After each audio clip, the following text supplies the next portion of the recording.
Hey guys, this is Barry with FatherSeekers, and this is the podcast Teach Me to Father. Today, I'm interviewing a friend of mine. I'm not going to tell you anything about him because his story is amazing, and I want you to hear it firsthand. But if you have ever heard a story about how one man has transitioned from one season to another and done so in such a way that the glory of God could be seen in his life, and sometimes he didn't even know it.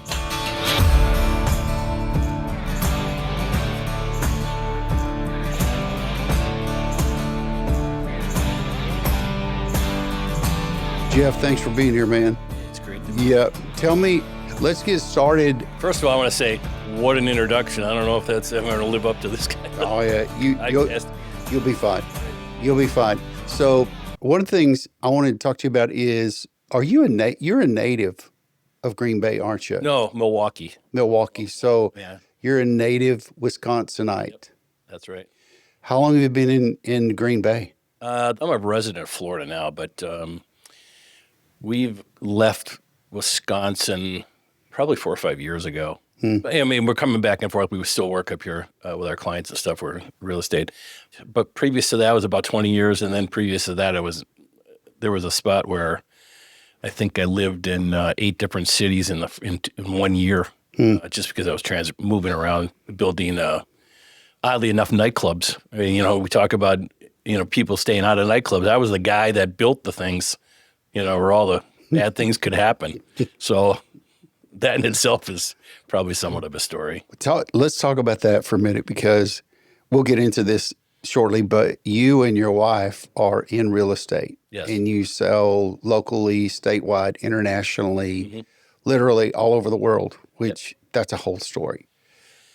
Yeah, that started to happen about 5 years ago. We saw a part of real estate, especially security when it comes to real estate. Say Barry, you want to move to Oklahoma or Florida or wherever you wanted to do. And I thought, what better way to help that happen by having trust with our client or our friend and eventually family, and honestly get them to that position, whatever that means. If it's not just the house, but the tax advantages and the moving, and we have my wife calls it a concierge service.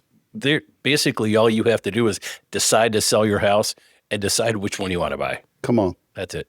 So that's local or anywhere in the world? Anywhere in the world. Almost anywhere. We have offices right now in 104 countries. So, I mean, if you really pick an obscure part of like Uruguay, it might be difficult, but I'll get you to the most populated areas.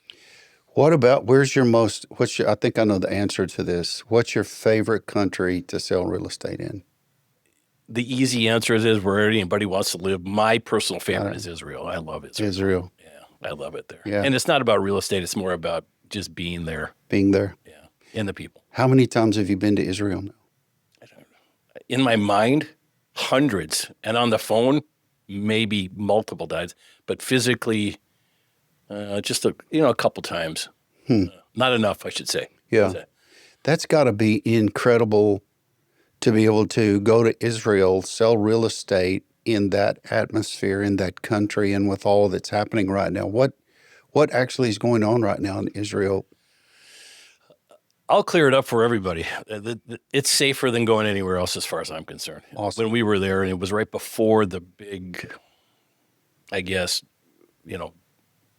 war that was happening, at least on the news side in Gaza. There's always things there. I mean, I stood on the Golan Height looking over Lebanon, and there was a gun pointed over the fence there, and that was the last time we were there, or 4 years ago or so. So I think there's always turmoil over there, but I'm not so sure that that kind of violence isn't even in this country. I mean, if you put yourself in that position, it's not like you're walking around in Gaza City, with a prayer shawl on and a kippah on your head saying, I'm Jewish. I'm looking for trouble. So it's not at all like what we're seeing in media right now, per se. I don't know exactly, but from my connections there, no. Israel, most people probably don't know this, but when you turn 17, if you're an Israeli citizen, doesn't matter, you're required by law man or woman, to join the military for 2 years. And even the Arab, I shouldn't say even the Arabs, but the Arab people are also joining. It's a big push to keep that secure there. So it's not that separation from Jewish and Arab or Jewish and everybody else. It's not like that. I like that. Let's go back to the bar thing. That's intriguing to me. Sure. Like you've shown me a couple of your properties here in town. How did you get into that part of real estate and building businesses?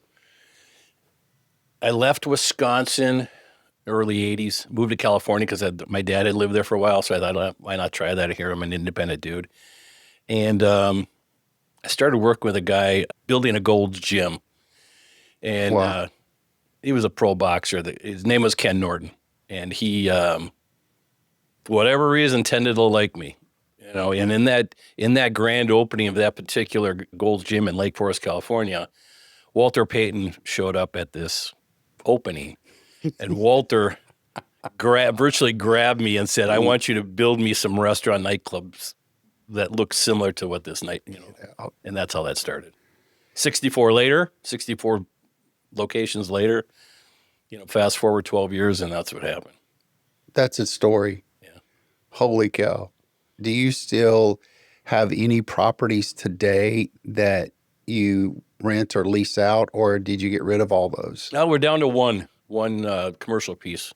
Yeah. And then, at some point in real estate, how much hassle do you want to deal with? And every investment is, people say, well, how do you invest in, what's the workload? It's a big workload. I don't care what it is, unless you just want to hand over to a property manager and do that. But that then again, part of your profit goes away, and part of your heart. I'm a very involved dude, so that's pretty much how I operated over the years. So we're down to one. So now back to real estate, you're all over the world, literally. You're living between here some and for business, and then Florida. Mm-hmm. What city do you live in Florida? Fort Lauderdale. Hello. So, yeah, we're a resident. We're residents there. All right, yeah. Hello. 4 years now. That's cool. So I vote there. There you go. That's all year. Speaking of voting, I got to ask this one. So I didn't know this about you until after we first met and started talking several years ago, that you were in politics here in Green Bay. What? Talk about that for a bit, because that's just you don't look like the average politician. Yeah, that was probably kind of putting. I'm probably one of those guys that if there's a new challenge, I'm going to go do it, especially at a younger age. And maybe I was bored with life at the time, but I think truly I saw a mess going on. That's what I really thought was going on. It was about 15 years ago, I guess. I saw the political, and I don't care if you're DRI, I don't care ABC, I don't care what you are. But there's some inconsistencies of where I thought the country should be or was and going. So I decided that I was going to be a business guy and bring my great, intuition to politics. And plus, I wanted to serve. That really wasn't what it came down. But I came from a military family. I didn't join the military because there was much going on in the 80s. So I thought that was my way to serve, and that's how that happened.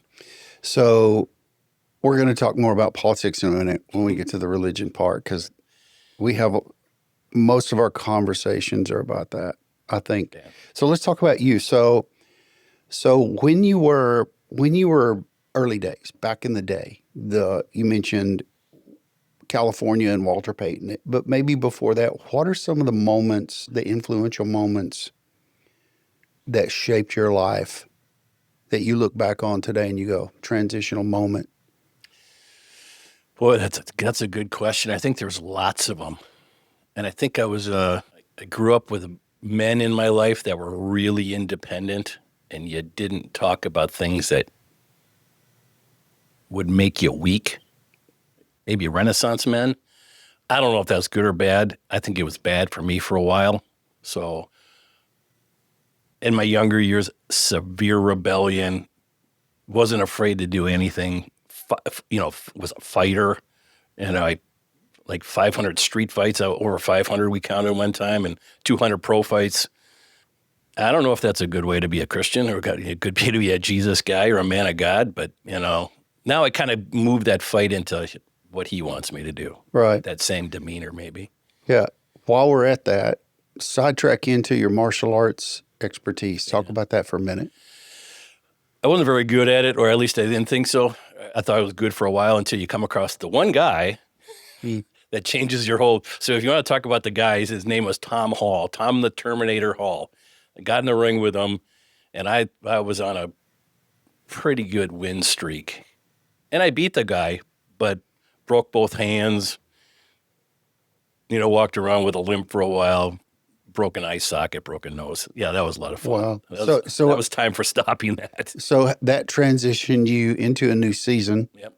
And what season was that you transitioned to from that? That was just in my spare time. So I was already in my own nightclub business by the age of 20. So 24. Wow. Yeah, 1984, 5, something like that. So you lived a lot of life you packed a lot of life in just a few short years. Yeah. It seemed that way. Yeah. And maybe now that you said it to me and you put your thumb on what you just said, it must have been a fear of not succeeding too, I think. Because I came from men that were successful. Right. So there was a drive. There was an incessant internal drive that's I've got to succeed because that's the only model of a man I've ever seen. Yeah, and maybe unhealthy, being unhealthy about it. And try everything. Do you think that regardless of our history, that there are things that we can pull from it that can be salvaged and that are good? Overall, if you had a rough history, are there things that you can pull from that and turn them into positive things? Like one of the things to put a point on the question would be, you grew up with a lot of hard working, don't fail kind of guys. Is there anything to salvage out of that? Because I see that in your life today, man. Like there's never a problem that you can't solve, that you and God can't solve, or your wife. Yeah, three of my you. wife for sure. The three of you. The smart, yeah, there's no doubt. I think you hit it on the head there. I think it led me to my problem, or me solving the problem wasn't nearly as good as, Yahweh's plan and what that was going to happen next. And as I transitioned through that, and you're hit around that season, life didn't become easier. I'm not going to candy coat that part. It became smoother, meaning I took my emotion out of it and my thinking out of it, or at least as much as I could. Okay, what do you mean? Trust. It's very difficult, I think, as when I was younger to go, okay, here's the problem. I got to go out there. I got to get on a roof. I got to solve a problem with financial things. And I never even consulted with God, right? I did it just because I said, he gave me the ability, I should be doing this. Now I try honestly to get through the whole day before I make a decision or I even think of doing anything, to ask him, what do you think? Or what do you want me to do? Direct me, whatever that means at that particular moment. I think as your capacity increases, your capabilities increase. But with the increase of capabilities comes opportunity. And I think there's a natural piece of that where, well, I've always done that. I've always worked toward that. There's a problem, I need to jump into it and solve it. I think most men are that way. Like it's their duty, going back to your story early on. It's here, I'm here, I know how to fix it. Tell me how you slowed the roll. Like, dial this back. I'm going to keep my capabilities. I'm going to keep my competency. But how did you dial that back to hear the voice of God, to be more effective in that with your skills? It's an interesting thought, because here's probably one thing I didn't get married till I was, 54. Mm-hmm. I was single my entire life, never got married before that. So that loneliness started to creep in, at least this earthly loneliness. And then I'm hanging around people that I don't see any future with. It's all financial, and that's empty. So I think he just, all of a sudden, you're driving around trying to clear your head, and he says, quit looking at all these earthly things. They're temporary. I had the cars and the boats and properties, and they thought, what is this for? Like trophies almost, like, the trophies of this world, then it just doesn't make any sense. It doesn't satisfy anything. So I think that's what happened.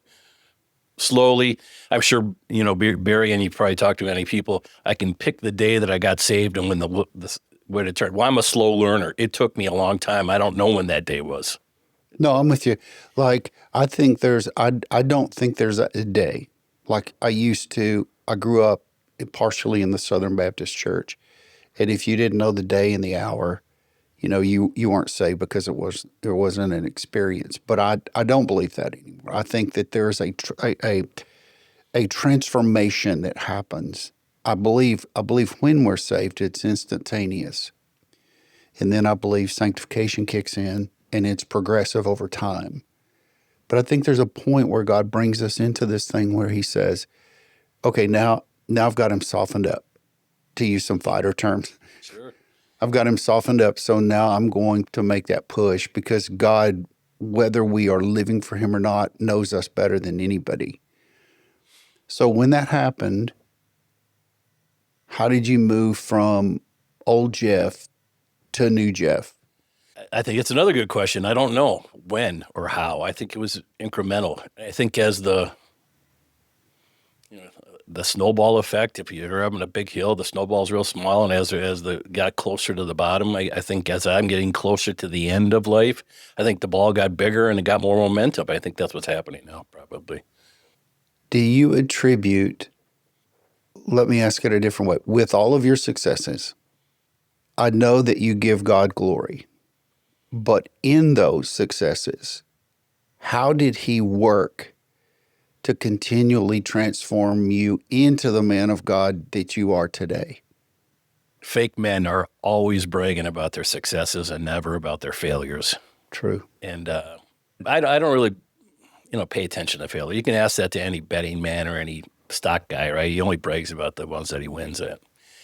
I think with me, things were going so well in life for me, or at least what I thought was well. I said, this can't be me. There's got to be some kind of outside influence. And I grew up. I mean, I have a cousin that's in the Vatican working. I have a couple of aunts that were, Catholic nuns. And, we always had religion around. I just never understood what it was, or I didn't believe it. And in religion, I'm very cautious of it now, as we'll talk later about that part. So you had a Catholic upbringing background then? Mm-hmm. Okay. Yeah. Yeah. Both sides of the family were very involved, but I just don't know. The statement, they might have been fans of Jesus. I just don't know they were fully in, like he was in their heart. I don't know. We didn't talk about it. Yeah, that's a good word. Like fans and not followers. Yeah. Right? Yeah. I don't even like to use followers because I know the devil followed Jesus. Yeah. In the Hebrew, Torah was written on your heart and you're going to be recognized that way. I think that's, once he's in on your heart, it's a different. Right. There's a huge transition from death to life. And I think back to when it happened, I don't know, but I think this is like one of our phone calls. It's like the last time we talked on the phone, it was an hour and a half. Okay, so I think when death finally takes over to everything, then life comes. And I think for some of us, we're so bullheaded, I know I was, that there had to be a lot of death come before life could come. And death erased and killed everything, so life came and resurrected. And I think that, I don't know how it happens or when, but I know that it does. Yeah, I like that explanation a lot. Obviously, we can go real deep into this. So this is no more kidding. I said it this weekend at synagogue. I said, somebody was talking about the revelation or all these big changes that are happening. People got to get out of the kiddie pool and go way to the deep end. Right. Enough is enough. Right. Here. What's the sense of being in the kiddie pool? That's no challenge. You're not going to learn nothing there. Why do you think people like to stay in the kiddie pool? Well, I think it's comfortable. You don't have to do a lot of big changes. Yeah. Right. Changes can be difficult for people. I don't know why, because certainly God's change, Yahweh's, Elohim, El Shaddai, his changes are going to be better for you. So, if you like your Doritos and it's not healthy for you, I know it's a difficult change because they taste good, but the future is going to be better for you. Right. Whatever the condition that means. I say all the time, it's all over the website. I say all the time, you don't know what you don't know until you get in the game and figure out what you need to do to succeed as far as fathering goes. And I think it's the same way with following Christ until you've had that revelation and he actually overtakes you. Here's the other thing. I think we're headed to theology quicker than I planned. Right. But I heard a guy say the other day, he said, we just don't come to God. Like people think I came to God or he found me. That is the most foolish thing I've ever heard. Like, in the way he explained it, he did it more eloquently than my thoughts could have communicated. But he said, how do you think that you're going to come to a holy God without his invitation? Right. Man. First off. Sure. Second, only he can invite you into his presence. And then only guarded, my words, I don't know how theological it is, but without the protection of the Holy Spirit in the presence and holiness of God, are you even able to breathe and exist? Oh, there's no. When you come to him. Yeah. When you come to him. I don't know. I think we're messed up in the kiddie pool. Yeah. I don't know why, because you see conviction and certainly dedication and all kinds of worldly things, right? Money or, Talk about that. Let's talk about that, because a lot of the guys that I talk to, our analytics, we're hitting the 25 to the early 50s. That's our target. Over 60+% of the 15,000 to 20,000 people who view us on YouTube. 60+% is 25 to 50-ish. Huge. Yeah. That's millennial, that's Xers and Zs. Yeah, there's three of them. So money's a big deal. So let's talk about money and then jump into, naturally, religion. But talk to the young guy who doesn't know how to make money, doesn't really know how to manage money. Nobody's ever showed him. You've been very successful in that, and you had some really great opportunities that you had the wisdom to take advantage of. First, let's talk about the wisdom to see the advantage and the opportunity, and then how to execute the advantage and the opportunity. There's another story I never told you about. So when I moved to California, educated, went through college, getting my master's degree, and then eventually starting my doctorate, all in my part-time, plus everything else. And in California at that particular time, school was paid for by the state. Come on. As long as you kept, good grades. Yeah. I mean, it's not that hard to get good grades. You just got to focus. You got to get rid of all the noise, period. I've been saying that about schools. The schools are about getting rid of noise.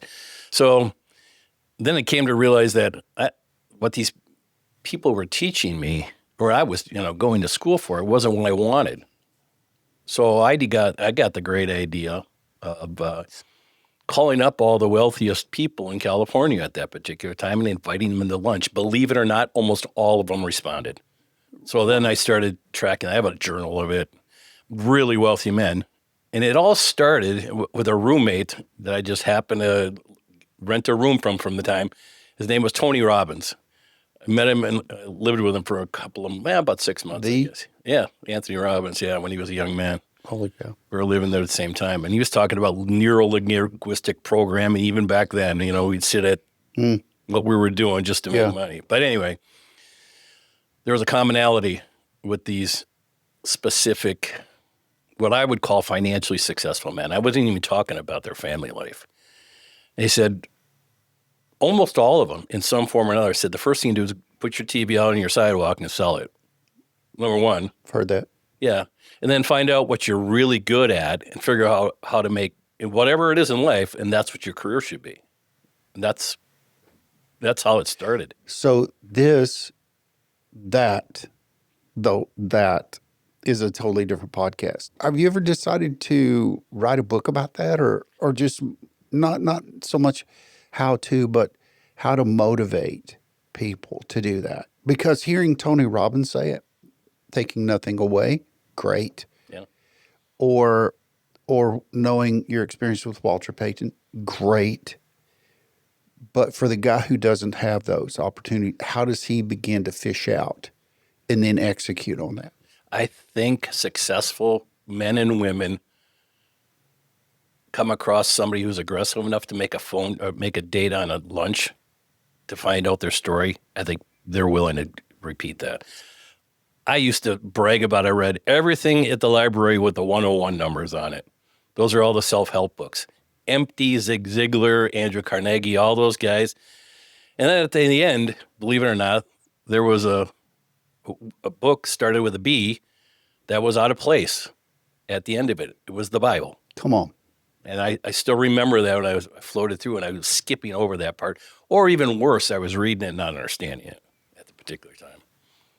But you were introduced, and now as you look back, that was one of the keynote moments where the word of God does not return void, even in a wounded, wicked soul who didn't know God, meaning. The Bible, when I was growing up, was that nice, pretty white book with the gold lining that you never opened. Right. Coffee table. Yeah. And here I saw an old beat-up one in the library, and there were, pencil markings, and I thought, who would, disgrace such a book? And then as we grow, that when I think about that, that's 40 years ago. Wow. Whoever starts that faster is going to be better. Truth. So if a young guy, like I'm thinking of probably 8 or 10 kids right now, kids being 24 to 34, who they're hustlers, they work hard, they've got good jobs.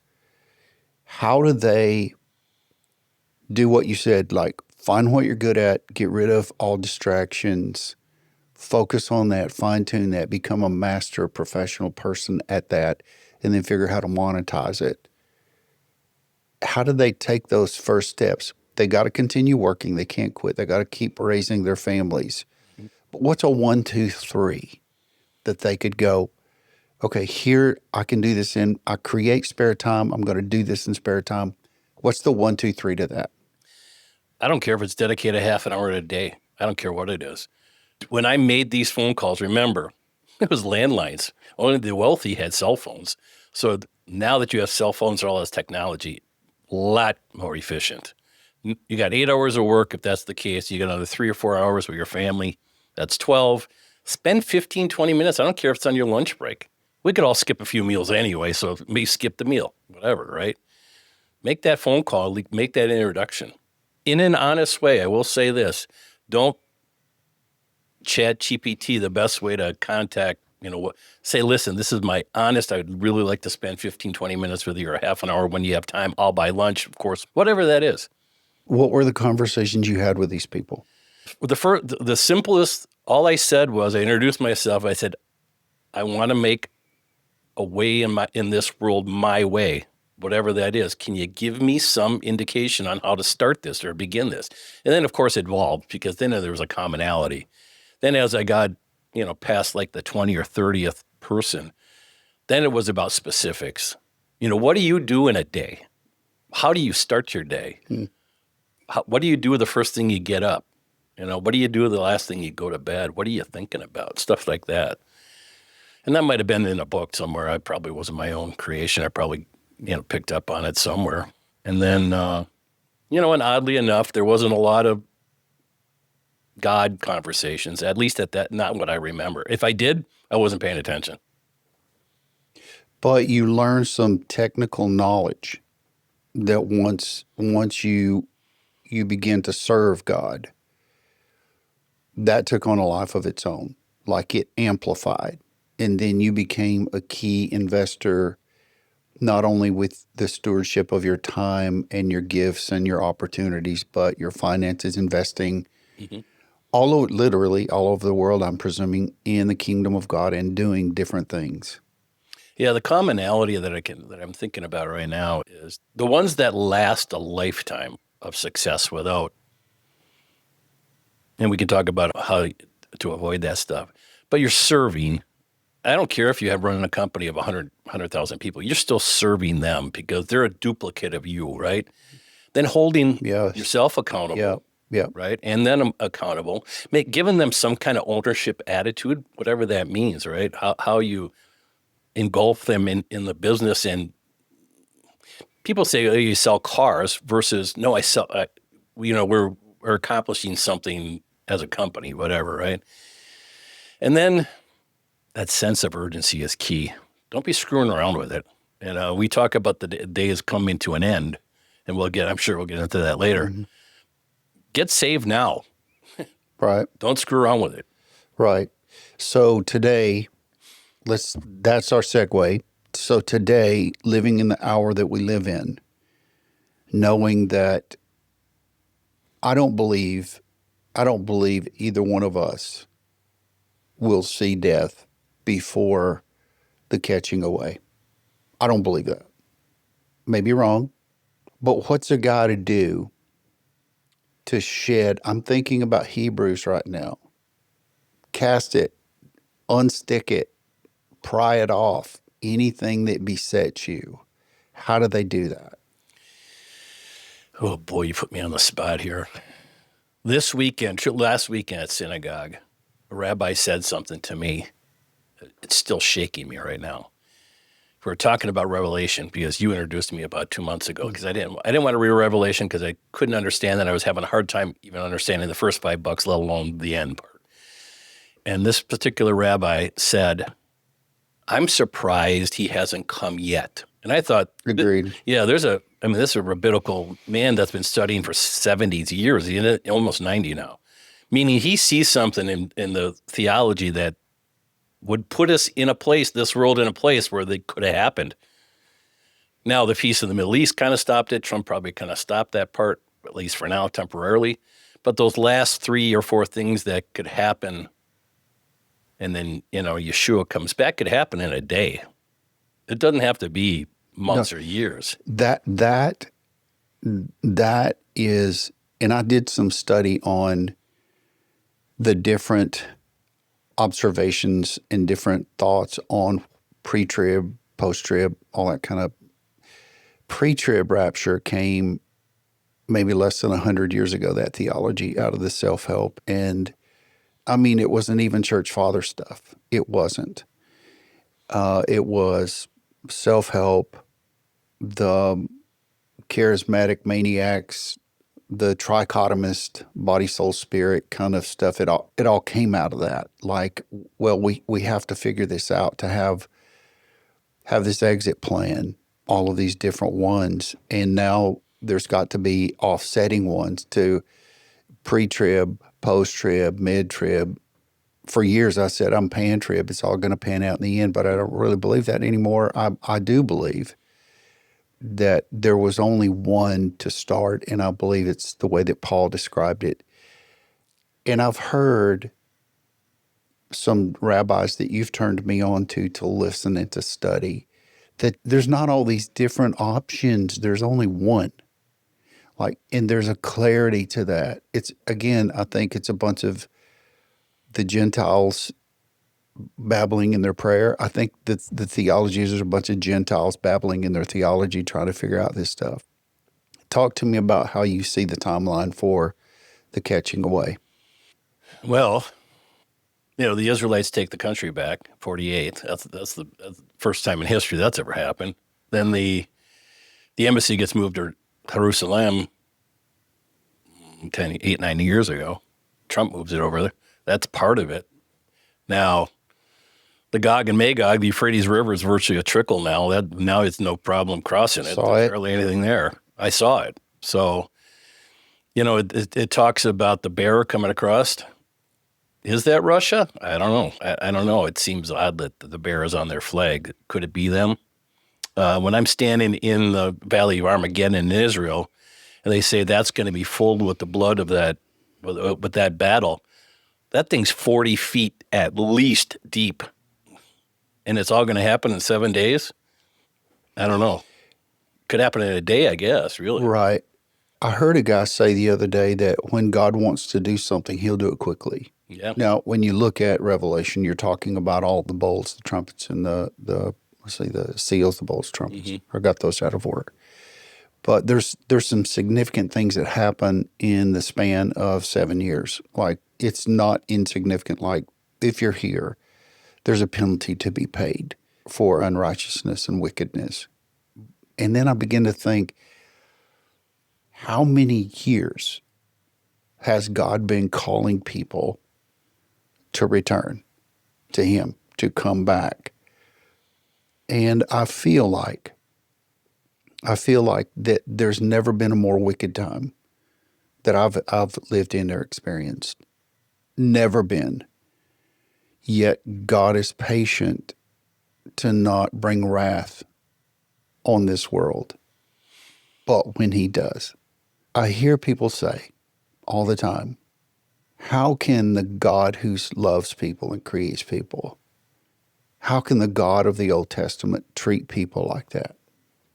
And I heard a guy say that the other day, and I responded, well, that God is the same God that's going to respond in the end, but the God of the Old Testament, I would rather face him than the one coming in the end, because he's going to wreak havoc. He literally is going to burn it down, literally burn it down. Tell me what you think. I think you're exactly right. We talk about Noah, right? Noah's the only one was righteous in the eyes of God, only knew God, right? Even though he preached for 100 years previous, the flood ever actually showed up when it actually showed up. So I thought, how evil was that? I mean, murder, rape, everything you can think of was already going on. And even Sodom and Gomorrah, same thing right there.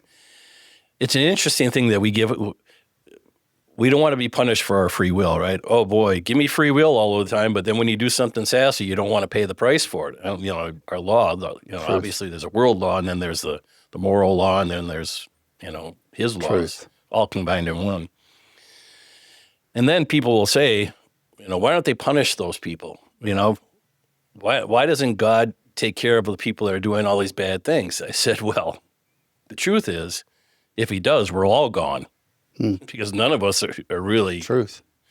Some are categorically worse, we think are worse, but that's the truth of it, right?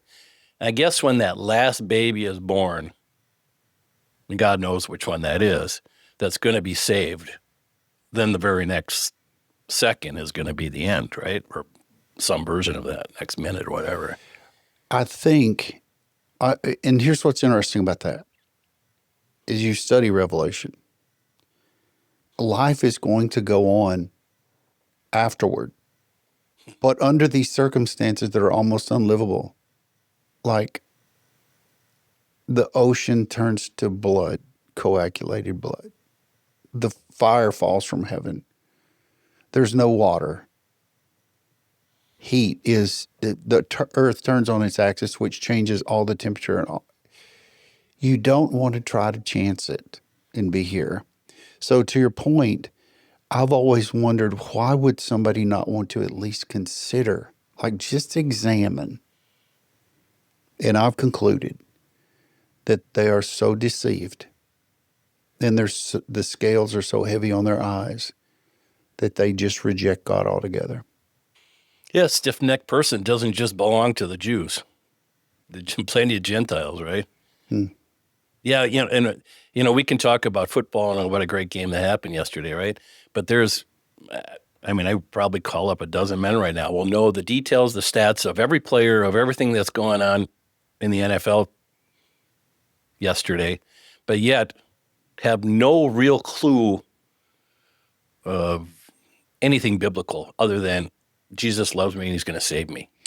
So to wrap up this portion here, so what's more valuable, time or attention? That's an interesting question. I'd imagine time, because it's irreplaceable. And that, I was going to get to that part about Revelation too, real briefly. If you really believe that it's going to, start in this afternoon, what are you going to do now, right? Why not just live that way in the first place? I think you've hit on it right there, that people are so caught up in their lives that there's absolutely, you can't change the trajectory of your life without God intervening. Oh, no doubt. I just don't believe it. Yeah, that could be health, what you're thinking, how you're treating your wife, your husband, your kids, everything. There's no doubt about it. And the best part, he's the great consult. All you have to do is ask him and listen, first of all. You don't have to read and understand all the, I'll tell you right now, I've been studying the Torah now in detail for the last 10 years. I still get wild surprises every week or every couple of days. That's good. That's just the first 5 books. Yeah. Jeff, you got to come back, man. We didn't get to half of what we were going to talk about, but we talked about a lot. I want to hear more about Tony Robbins and Walter Payton. Oh. That's got to be like a different pot, like a down the road, like when you come back after winter, like we got to do that again. All right. Yeah. Yeah, it's fun to watch what Tony did over his life. Heck, we got Christmas cards for a good 10 years passing it back. Then he's a big dude. Yeah, he's a very successful man. Guys, thanks for listening to the podcast today, Father Seekers. This is Barry with Father Seekers, and this is the podcast, Teach Me to Father.